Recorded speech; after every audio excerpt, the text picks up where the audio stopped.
Hi guys, Neil Weaver again, and you've reached the end of another series of the Energy Academy.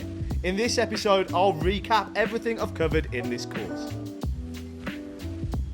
The electricity market in Great Britain is not a simple single entity, but rather a series of interdependent markets and mechanisms. The balancing of supply and demand is overseen by National Grid ESO, and the independent regulator is Ofgem. The capacity market is basically there to make sure the lights stay on at times of severe system stress. Because generator projects usually require capacity market contracts to be feasible, the capacity market basically determines how much and what type of new generation gets built and what stays on the system. Once generators are up and running, the electricity they produce is traded, and this usually happens on the wholesale market. The wholesale market can be split up roughly into two categories. The first is forward and futures markets, buying and selling electricity in advance. And second, spot markets, which are then further split into day ahead and intraday. Electricity can be traded directly between two parties, known as over-the-counter trading,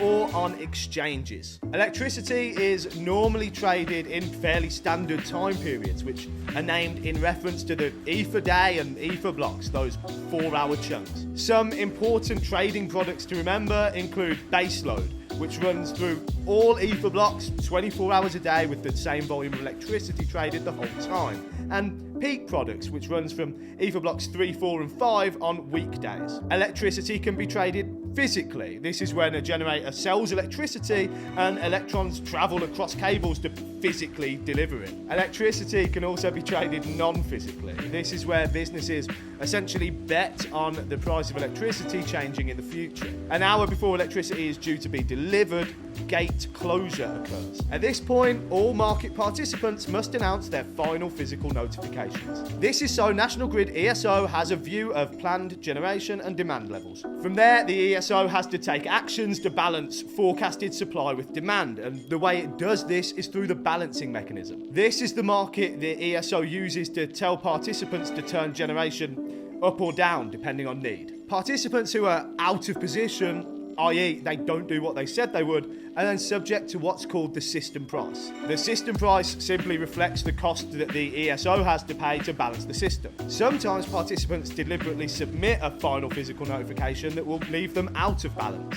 This is so they're exposed to paying or being paid the system price where they think it will be profitable for them. This is a practice known as NIV chasing. The other way that National Grid ESO balances the system is through its ancillary services. These allow it to manage grid frequency, voltage, to turn to reserve power if necessary, and loads of other things. And that's it. Now you know how the electricity market in Great Britain works. Thanks for watching this series of the Energy Academy. Anyway, I've been Neil Weaver, and I'll see you next time.